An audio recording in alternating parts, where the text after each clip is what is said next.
Bonjour and welcome to another episode of Metis Time Capsule. Of course, you're with your host, Alexandria Anthony. Before we get into today's segment, I'm going to put two statements at the very forefront so you get a real feel, a very emotional feel of what this episode is going to entail.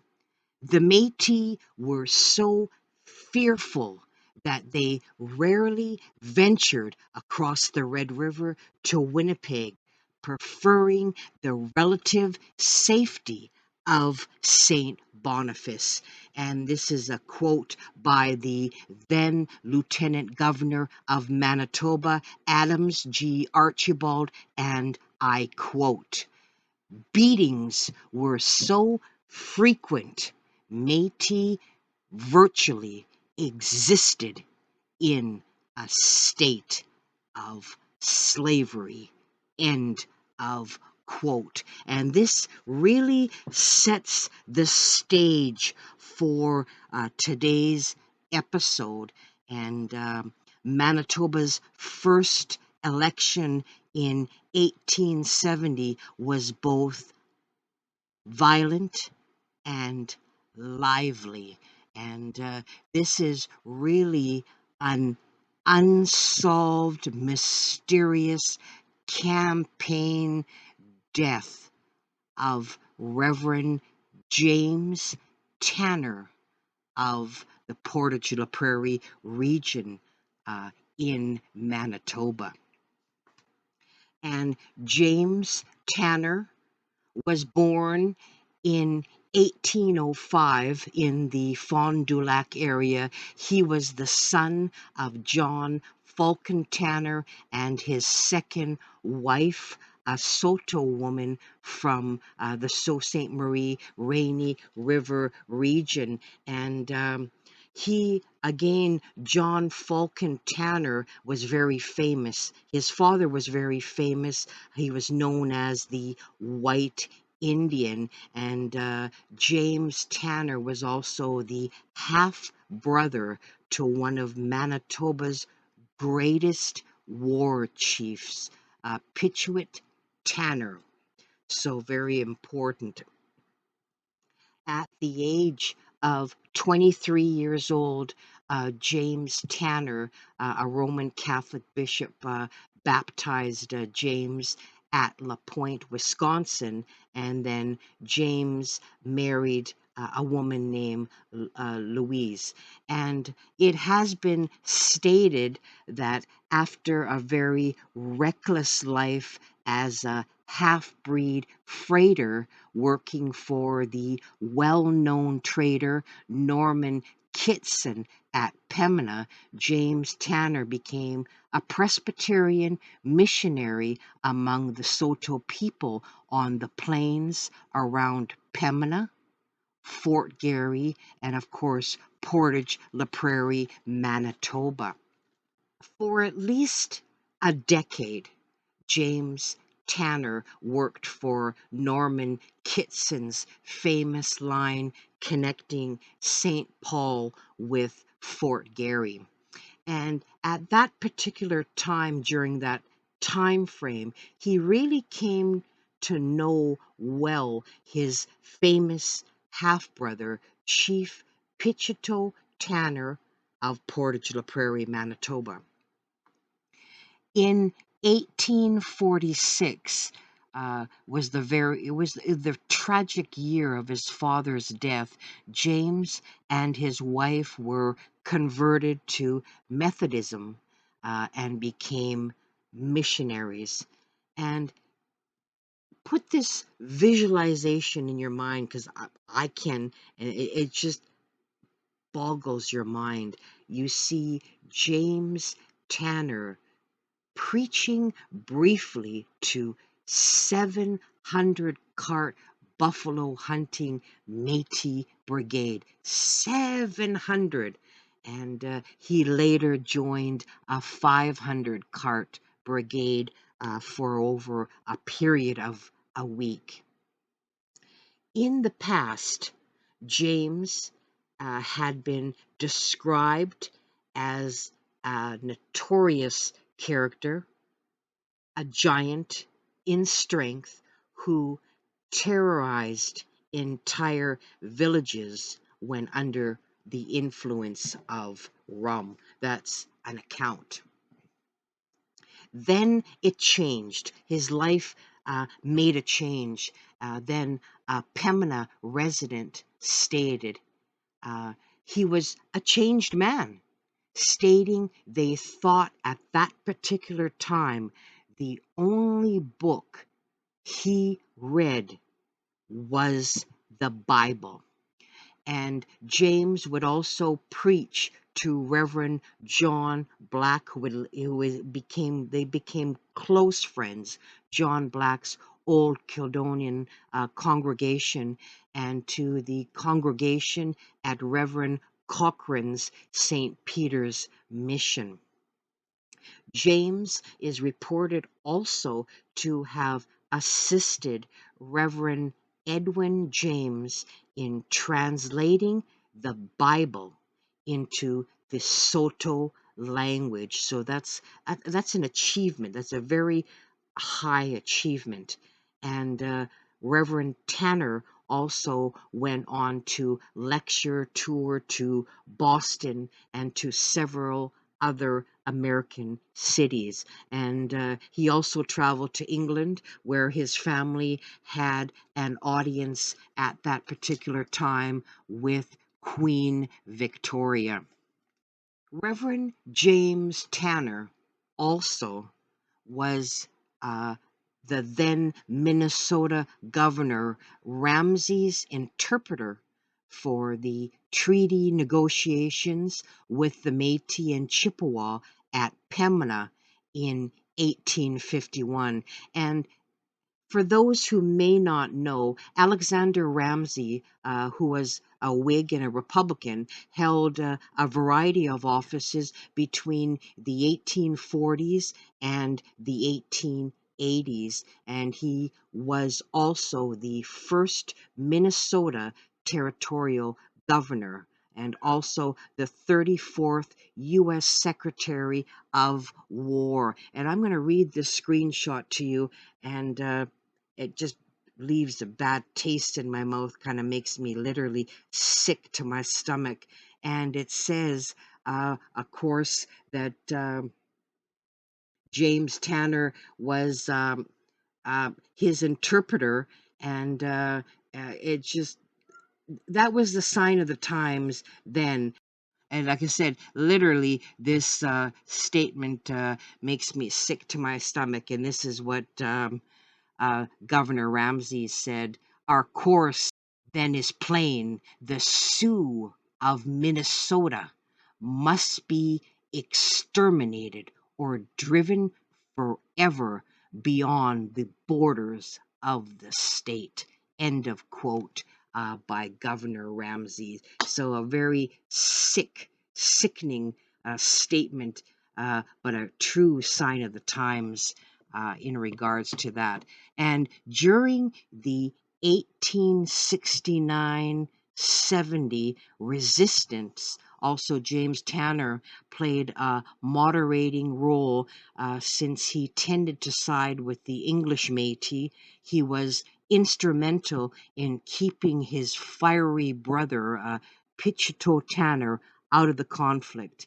And he did, however, become involved in the subsequent first Manitoba provincial election campaign. A few weeks after the very tragic, horrific, violent, brutal death of Elzair Goulet, and we did an episode, a segment, and I, invite you to go back, and we did a whole video segment on Elzair Goulet. Another alleged murder rocked the province of Manitoba. Remember again the statement, where Archibald said, and I quote, "Beatings were so frequent, Métis virtually existed in a state of slavery, end of quote. And I think that statement really says it all.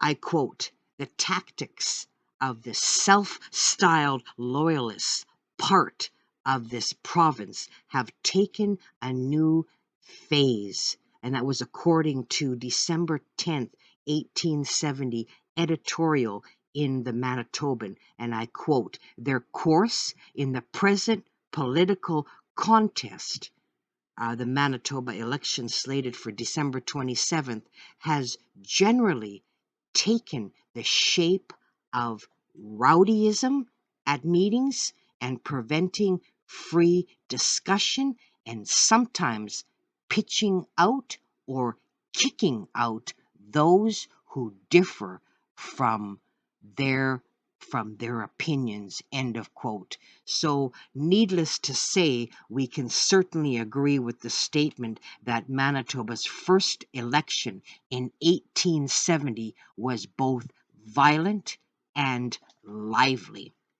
I quote, "A new and more fatal development in their rowdyism occurred at Popular Point today along Highway 26, which is historically a section of the old Carleton Trail, which is some 24 kilometers east of Portage la Prairie, Manitoba, on November 30th, 1870. And this, many assume, may be because 2 weeks after writing Ross following an election meeting at Popular Point, where Reverend Tanner had spoken on behalf of Lieutenant Governor Archibald. So they're saying that this incident happened approximately 2 weeks after writing Ross. And following the meeting, James Tanner, who was then described as a vulnerable half-breed of about 60 years old, was thrown from a wagon about 300 meters from the meeting. And I'm going to read a statement, and this is from the Manitoban and Northwest Herald, December 3rd, 1870, page 2. And it's titled "Mob Law, the Loyalists at Work Again. Another death." On Wednesday evening, a crowded meeting was held at Popular Point. The chief speakers were Mr. James Tanner, Mr. James Ross, and Dr. Lynch. Considerable noise was created at intervals by certain parties, but the result was when Dr. Lynch had stigmatized the government as corrupt and incapable. Mr. Tanner, in a speech which would have done honor to the House of Commons in England, moved a vote of entire confidence in Governor Archibald and carried his motion 3-1. But the sad termination was to come. Mr. Tanner, on his way home, had not driven 200 yards when some ruffians rushed towards his horse, waving their overcoats and throwing missiles, evidently to terrify the horse, which was verbally skittish. They succeeded to a miracle, for the horse, startled, poor Mr. Tanner, 60 years of age, was thrown from the wagon. His skull was driven in, and he died on the spot. And this was his loyalty's reward. Mr. Ross and other gentlemen who were riding immediately behind Mr. Tanner had to ride the gauntlet through a shower of clubs, stones, and snowballs. How long is this loyal rowdiness to continue? End of quote. And that was the mob law from the Manitoban and Northwest Herald. And Dr. Peter Lawrence Newfield, who cites the coroner's jury ruling that, and I quote, the late James Tanner died from a fracture of the skull caused by his being thrown out of a wagon while the horse of said wagon was running away, and that said horse was caused to run away willingful and maliciously. And here's where it gets interesting, by two persons unknown to this jury. End of quote. And according to the evidence provided to the coroner, Dr. Curtis James Bird, who became the Speaker of the Manitoba Legislature in 1873, Tanner had been seated at the back of the wagon with David Mackenzie. John Tate, the driver, testified he saw something thrown from the corner of the fence, and the horse bolted, throwing Tanner out of the wagon. When Reverend John Black of Kildonan heard this about his friend, he drove his team furiously from Winnipeg to claim his friend's body for a Christian burial. He found that Tanner's brother, Chief Pichito Tanner, was already there.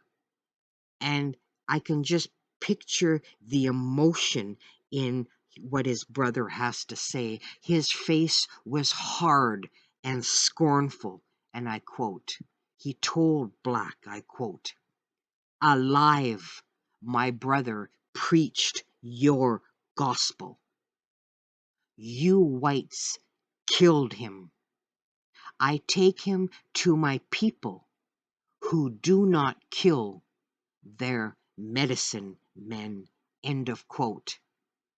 This also thus ended Picheto's 15-year period of Christianity. And sadly, to this day, James Tanner's final resting place is unknown. No one knows where his body has been laid to rest. Also, Reverend Black claimed that the team was deliberately stampeded by Colonel Wolseley's soldiers, who were whooping and firing shots in the air. And it sounds so familiar to the tragic death of Elzair Goulet. At an inquest, David Mackenzie testified that the stampede was deliberately caused, again, here we go again, by two men on foot hiding at the corner between Taylor and Gun Farms. Again, it just gives flashbacks of the tragic, horrific death of Elzair Goulet. Dr. James Spencer Lynch was on hand to examine Tanner, and he reported that Tanner had died about half an hour after the incident. And while examining the body at a nearby house, Lynch said he found a 2-inch fracture at the back of Tanner's skull, and a severe scalp wound suggested Tanner had been dragged on the top of his head, according to Lynch. And a day later, Tate and Mackenzie revisited the incident scene and found some pea straw in a row about 2 feet long. Leaves of peas were also at the corner of the fence, and tracks, again, here we go again, of 2 persons, one with boots and the other with moccasins. There was some snow, and crossing the snow to the houses were the same tracks going and returning along the fence, not the road. At one place where they had been sitting also, there were marks of knees. and the bundle was traced to a nearby stack in a farmyard. And in addition, the men found a splintered stick on the ground near where the horse had been startled. And Joseph Pritchton, who was following behind the Tate wagon, said he also saw an object thrown at the horse, and he rode toward the two men who had allegedly thrown the object and shouted out to the two men, I quote, "You rascals," end of quote. And Pritchton said he was certain that the two men who ran away when the horse bolted had caused the accident, had caused the death of Reverend Tanner. So if he could tell it was two men, who were these two men? And I just can't wrap around the idea that he couldn't describe the two men, what they looked like, what they were wearing. He knew there were two men. I mean, this just doesn't add up to me at all. The verdict delivered by coroner inquest jury foreman David Tate was that Tanner died from a skull fracture caused by his being thrown out of a wagon while the horse of the said wagon was running away, and that the said horse was caused to run away willful and maliciously by two persons unknown to this jury, thereby causing the death of the said James Tanner. So, in my mind, based on what was uh, delivered, the inquest, the verdict, this was a planned death. This was calculated. This was planned. Although the jury believed Tanner had been the victim of a malicious act, no one was ever charged and no one was ever held responsible. What a severe, severe miscarriage of justice. Lynch, a supporter of Schultz who had been imprisoned by the Riel government, attended the meeting with supporters from Portage La Prairie in Manitoba. At the meeting, and we're going back before Tanner's death just to maybe set some kind of perspective. At the meeting, he and Tanner were involved in a very heated verbal exchange. Lynch's speech at the parish school criticized the Manitoba Lieutenant Governor Archibald and the Hudson Bay Company. He accused the Hudson Bay Company of being criminally implicated in the rebellion of 1869-1870. And I quote, "The very men who shout rebel and rebellion the loudest," countered Tanner, "are now seeking election. The very people who never lose an opportunity to stigmatize as disloyal, but who nevertheless are just as loyal as themselves. We are all loyal in this country. Pray, who were the rebels?" End of quote. And I quote, "The French, of course," end of quote, answered Lynch. And I quote, "Against whom do they rebel?" End of quote, asked Tanner. And I quote, "Against the legally constitution authorities of the country," end of quote, replied Lynch.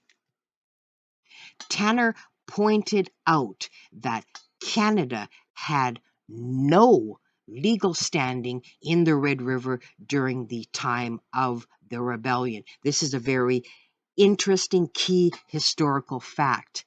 In fact, the legal transfer of the title for Rupert's Land from the Hudson Bay Company to Canada did not occur until June 1870. It is quite possible that the heated exchange was frowned upon by loyal Canadians who later extracted their revenge by causing Tate's horse to bolt, resulting in Tanner's death. The deaths of Goulet and Tanner did contribute to a poisoned relationship in Manitoba between the Catholic French speaking Metis and Protestant English speaking newcomers. The Metis, of course, and this is puts it all into perspective again, the Metis were so fearful that they rarely ventured across the Red River to Winnipeg, preferring the relative safety of St. Boniface. Did you know, and this is an interesting fact, that during his last 20 years, James Tanner was so deeply loved, he was such a deeply loved Presbyterian missionary among his Saulteaux people in Pembina, St. Joseph, Winnipeg, and Portage la Prairie, Manitoba regions. So, after a very lengthy inquest, James Tanner's untimely death is still shrouded in mystery. Nobody has been brought to justice. There's no accountability, and no one knows his final resting place. And mysteriously, these two mysterious men, no one can describe them, and no one knows who they were. Well, I call BS on that, how you couldn't describe two men unless you were involved. I call BS. You'll also see 1871 Sessional Papers, Volume 5, and this was the fourth session of the first Parliament of the Dominion of Canada. And regarding minutes of evidence taken at a coroner's inquest held at Popular Point on the body of James Tanner, and of course signed, this correspondence signed by Joseph Howe, who is the Secretary of State.